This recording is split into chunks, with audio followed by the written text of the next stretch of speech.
Last week, a little bit of drama hit the competitive 40k scene that involved bizarre and obscure aircraft rules, accusations of modeling for advantage, and ended in a lifetime ban. So today we're going to be breaking down that situation, exactly what went down. I had a discussion with the judge in this case, who can provide a lot of additional context and exactly how the rules work in this instance. Let's dive in.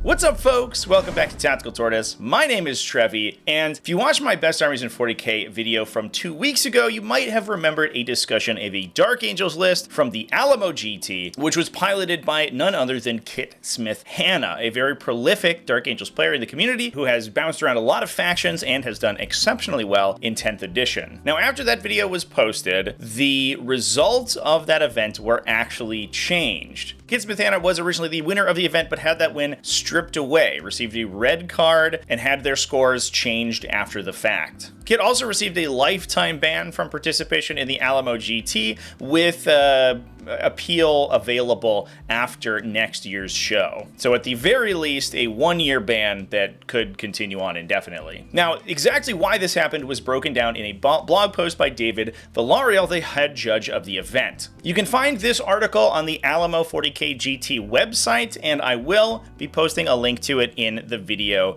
description. We'll take a quick peek at some of the points made in this article before we move on with the discussion. According to the article, in round 6, the top table game, it was asked if a Storm Raven gunship's wings can be charged.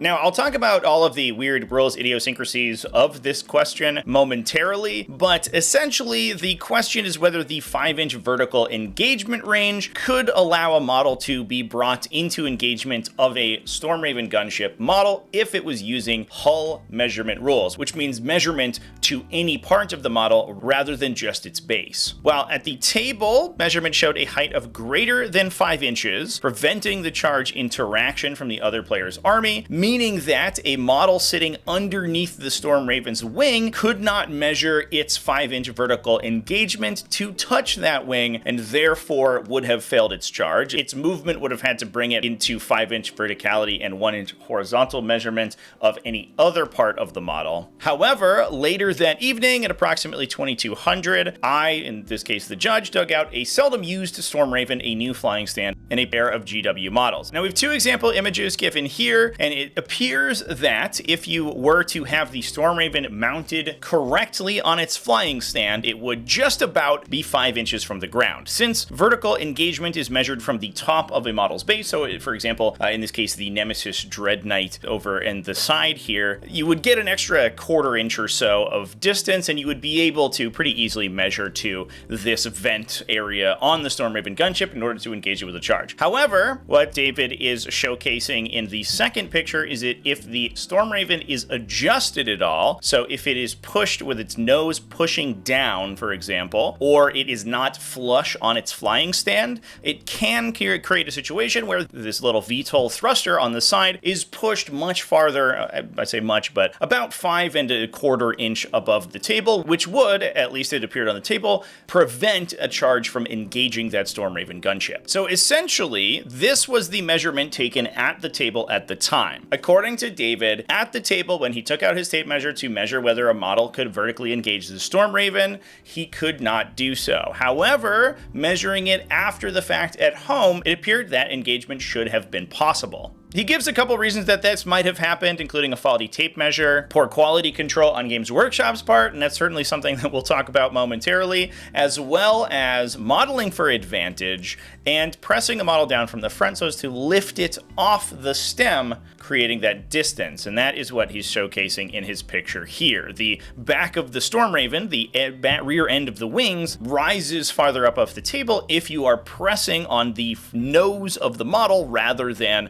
putting flying weight over the stem itself. Now, in response to this newfound information, the player received a red card and a lifetime ban from Alamo events. A pardon could be petitioned no earlier than the 2026 Alamo GT. This retroactive red card was being awarded due to the following reasons: the past history at previous events, angle shooting, and the fact that this was an edge case scenario that was not properly communicated to the judges. Now, based on my discussion with the head judge, there is actually additional context here that I don't think was communicated very well in this blog post at all. But before we dive into that, let's talk about some of the terminology being used in this instance. For clarity, I also think it's important to note that my interview with David Villarreal, the Alamo GT head judge, took place while I was traveling for the DreamHack Invitational. Unfortunately, I didn't have the capability on the road to record the call, so while I don't have recordings of it, I will be working off of the notes and quotes that I took from him during my interview. I also think that the references to faulty tape measures and poor quality control in this article are a little bit suspect. What we're going to be discussing later on in this video are the specific rules interactions that are taking place here, as well as some breakdown in communication between players and judges that would create a situation like this. But I think it goes without saying that were this to be a situation in which the fault lies with the physics of the model or a broken tape measure that the judge was using, I in no way think that the player should be penalized for that. Bringing up in the article, actually, I think kind of sort of weakens the stance of the judge team, because I do think that it throws a little bit of ambiguity into the issuance of these punishments. First of all, this player is being accused of modeling for advantage. That is the manipulation of game elements, specifically the assembly of your miniatures, in order to gain some additional advantage over normal assembly of those models. So for example, if I had a vehicle that I had affixed a large antenna to in order to draw line of sight from those antenna, I see you, that could be considered modeling for advantage. In this case, it would be the mounting of the Storm Raven higher than a standard distance from the table, either by manipulating how it mounts on its stem, changing the base that it's mounted on, or even mounting that flying stem a little bit farther up. Now, the article also mentions poor quality control, and that's definitely something that I think is worth discussing. I've got my little Harpy over here, who's also mounted on a standard Games Workshop flying stem, and there is a lot of variability in how these two objects can attach together. I apologize for the poorness of my paint scheme. There is typically a little T-cross section in models that are being mounted onto these T-flight stands. However, as you can see, I like to paint my flight stands. Not only does it make things easier for me, but it also, I think, looks a little bit better. The clear ones tend to kind of refract light quite a bit, which makes them look more white than they do clear. The black ones, I think, are easier to ignore. But what that does do is put additional material on the end of the stem, which makes it fit into that little T cross section in a slightly different way. Similarly, you can also have residual glue or other materials inside the inset point there, and that can change how these two miniatures interact. Now, fortunately for me, I'm a humble Tyranid player, and it's been years since I owned a Storm Raven gunship. So these, being monsters, will always use the base for measurement. So the position of the model on top of the base basically doesn't matter. It does for line of sight, but the difference between this guy being 1 or 2 millimeters up or down based on how I can squeeze him on with the paint in the way probably doesn't make a big difference. However, it does if a model was to use hull measurement. Now, before we discuss exactly how that works, the one other thing I want to talk about is the idea of angle shooting. This is a term that originates from poker, and the definition that the internet gives me, at least in reference to poker, is the use of underhanded or unethical tactics in an attempt to gain an edge against opponents. In Warhammer, this is generally related to gifting information to your opponent. For example, angle shooting may be not giving your opponent clear information, or using a specific terminology to get around giving them information that could inform their game plan. For example, if your opponent asks if one of your units has the Fights First ability, and you don't tell them that, but instead use a stratagem to grant them the Fights First ability after they've been charged, that could be construed as angle shooting. Now, all of this terminology has a purpose within this story, I swear, please bear with me. But first, what I want to do is talk about the exact rules interaction that was being used in this case. A Storm Raven gunship is a large aircraft unit in the Space Marine faction. And those who have watched my recent video about all the mechanics surrounding aircraft will know, aircraft, according to the 40k rules commentary, use their base for measurement rather than their hull. Any vehicle keyworded unit that does not have the aircraft keyword or Walker keyword and does have a base will use that base when determining its distance to other models and game elements. So if, for example, our friend Hillary, the Hive Tyrant over here, was at this position, you would determine the distance between the models by measuring to the puck underneath the Stormraven gunship rather than measuring up to, and Tabletop Simulator does a terrible job at showcasing this interaction, but rather than measuring up to the nose area that could potentially be closer from a horizontal standpoint. However, there is a twist. The Stormraven gunship also has the hover mode ability. This allows you to, before the game begins, activate its hover jets and as a result, lose the aircraft keyword entirely. This means that you're not governed by aircraft normal restrictions of having to start in strategic reserve, and also means that because they're no longer an aircraft keyworded vehicle, they revert to using their hull for measurement because they don't have any of the keywords that are required to allow them to use base measurement. This means that distances can start to be measured to the nose of the Stormraven or, as is important in this case, potentially the wings of the Stormraven. Now, generally speaking, because 40k is a three-dimensional game and uses three-dimensional measurement, you would have to measure the actual distance between the wing and the base of the model underneath the wing. And the question there is whether or not that distance is 5 or more inches above the ground. The reason that this is relevant, and it was especially relevant in the finals game at the Alamo GT, was that Kit, the Dark Angels player, was playing against Chaos Demons, an army that loves to use the Deep Strike mechanics. Now, Deep Strike is an ability that allows models in 40k to start the game off the table and then arrive later on during the game as a reinforcement, either by airdropping or teleporting into the battle space. What this allows you to do is set up a model more than 9 inches away from any enemy models during your reinforcement step. Now, were we to be measuring to an aircraft mode Stormraven, you could be here even though the distance to the wing is a lot closer. However, as soon as the Stormraven enters hover mode, you use its wings for measurement. The Deep Strike rules require that when you measure the distance to the enemy model, you measure horizontally and ignore vertical distance. This is one of the few situations in 40k where you don't actually measure at that diagonal from the base of a model up to the vertical elements of another model. So in this case, because we are measuring on a 2D plane essentially, and TTS is actually very good at doing this part because we can use a top-down view that doesn't have any parallax, we measure the distance from the edge of the wing to where the Deep Striker can arrive. So a legal position would be something like this. If we were to be measuring to that model's hull, we would actually be about 12 inches apart, but in this case we have to measure to the wing because the aircraft is hovering. However, you can only engage models in melee if they are within 1 inch horizontally and 5 inches vertically of your base, or whatever part of the model you're using to measure. So in this case, the distance that the model is deep striking must be essentially 9 inches away from the footprint of the gunship as determined top down with no consideration for its verticality. If that portion of the gunship, this portion right here, is greater than 5 inches from the ground, it can't be charged or engaged at that position, meaning a deep striking unit could essentially in no way engage the Stormraven gunship, unless they could get within 1 inch of its lower to the ground portions of the model, which would require your charge to be significantly longer. Based on the position of the models on the tabletop, that would probably take you 3 or 4 additional inches, and in many cases would be entirely impossible. So the reason that the rules are so weird in this case is that it's the combination of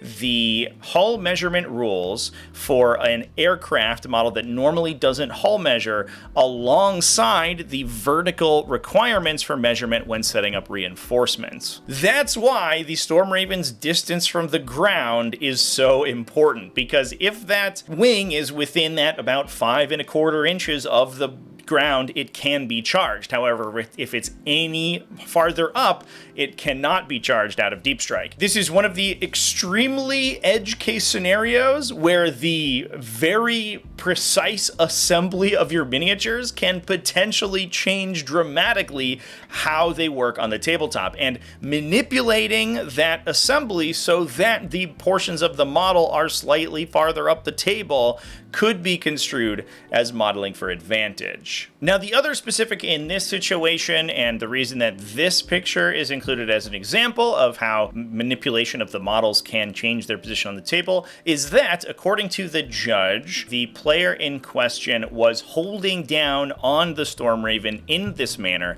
while the judge was making their judge call, potentially artificially manipulating its height so that it could not be charged by the enemy models attempting to engage it. If this is the case, that would obviously be super illegal. Changing the position of your models on the table while judges are making calls is a big no-no, and players have been ejected from large events like LVO in the past for that exact reason. According to David, in my conversation with him, he did not ask any of the players to touch or hold down their models while making his determination, and didn't realize that it could have affected the Storm Raven's height until after the event. In addition, this was also not the first time that this edge case has come up. Storm Raven gunships have been kind of popular for the last 6 to 8 months or so, being used in Ironstorm Spearhead detachments out of the Space Marine Codex to deliver dreadnoughts to the fight, and also just be big, annoying bullies on the table. Now, the Alamo GT is part of a circuit, the Texas Championship Circuit, that aggregates scores from a variety of Texas localized events. According to the judge, they also share rulings between events, and the Storm Raven gunship ruling had come up in a previous Texas Championship Series event. According to David, it had been ruled on at both the Clutch City GT and Wardrome, and both of those times had been ruled the opposite way. In this case, the head judge of the Alamo GT was not aware of those previous rulings, which is why he remeasured at the table rather than simply going with what had been stated before, but according to him, the player in question was. Now, I don't know if it was well communicated at the event itself. It wasn't really touched on in the article describing this situation that these rulings were meant to carry over, so I don't know if Kit was even aware of that fact, which is why he would have asked for a new ruling at the table for that event. Now, to muddy the waters a little bit, other events in Texas have also ruled the opposite way. According to my discussion, I believe that the US Open Dallas ruled that the Storm Raven gunship is not engageable on its wings. However, that is not an event that's part of the Texas Championship Circuit. That's a US Open event run by Games Workshop's event team. Now, the reason that the article mentioned angle shooting as well is that according to the judge, Kit should have been aware of the previous rulings made already, and in fact discussed a potential measurement situation using the Storm Raven with the judge previously. However, according to the head judge, the question asked was whether the back of the Storm Raven was considered to be 5 inches or greater than 5 inches above the table, and the assumption was made that the question was referring to the tail end of the Storm Raven rather than the wings. Although the wings are kind of mounted towards the back of the aircraft, I think it's just a case of miscommunication. And that feels like kind of the heart of the problem here, is that it seems like this was just a big miscommunication that was sort of blown out of proportion, with both the player and the judges potentially not being aware of the previous rulings about the Storm Ravens and only being brought up to speed after the fact, and the question being asked previously probably not being worded correctly to actually generate a concrete answer. Now, according to David Villarreal, the head judge, this implementation of post-game red cards is not meant to be precedent in any way. He's told me that this is the first time that he has issued a ruling like this, and that he doesn't expect to do so in the future. This was a special case, largely due to the fact that it was in the finals of the event, and he felt like it was a situation where the player was not entirely open and communicative with the judge team. He also expressed to me that he welcomes an appeal of the lifetime ban come the 2026 event, and it's likely that that ban will be overturned if he can see a greater level of communication and community involvement from the player in question. Speaking personally, a post-event ban after a ruling like this, it's not entirely how I think I would have approached the situation were this to be an event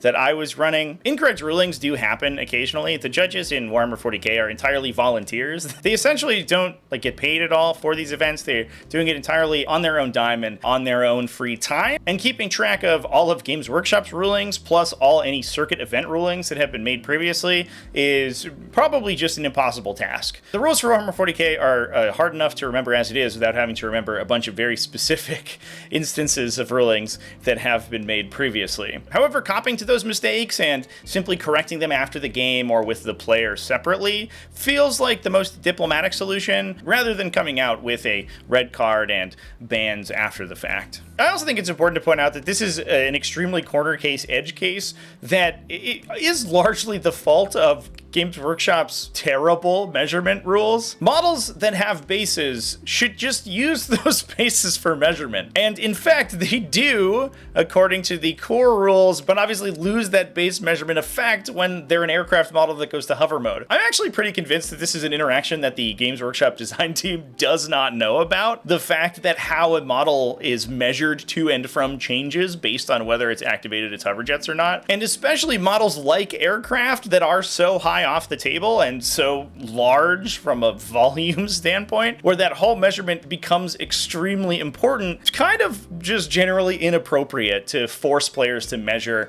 to those vertical areas. And basically in essentially every situation, in my opinion, measuring to a model rather than its base is toxic, annoying, and creates lots of negative experiences in the game that are entirely unnecessary. There are lots of model kits, obviously, that do not have bases, but that's certainly not unrectifiable. We could just be putting bases into tank kits and putting those vehicles on bases to make base measurement and line of sight measurement easier, but we just haven't done it because it probably would cost extra money. And these are the unfortunate situations that get brought up by mechanics that are designed this way. While in 90% of games, it's true, hull measurement works just fine, it creates these situations where the specifics of how a model's been assembled, how it's been placed on the table, and how it's leaning against terrain can dramatically change how a game functions. Whether or not you can charge your opponent's enormous, expensive, and highly damaging aerial gunship is hugely impactful to a game, and whether or not that's possible is entirely in the purview of these base measurement rules, which is, in my opinion, wholly inappropriate. It's just kind of an awkward situation all around, I think. Personally, I don't necessarily agree with the post-event resolution of this situation. The communication between the judges and the players probably could have been better, but realistically, were 40k to be a game that took its mechanics and player experience more seriously, this is probably not one that should be brought up at all. But I do think this is a situation that is kind of very arbitrary, so I'm excited to hear what other people have to say about it as well, whether or not you think the situation was handled correctly and whether a lifetime ban was deserved for play of this kind. But that's all I have to say about it. Let me know down in the comment section what you have to say, and big thanks for watching all the way to the end of the video. Thanks as well to everybody who supports the channel and helps me support everything that I do, either over on Patreon at patreon.com/TacticalTortoise, YouTube channel members and Twitch subscribers. All you people are amazing. You help me keep my lights on. Remember to keep it classy, folks, and have happy wargaming.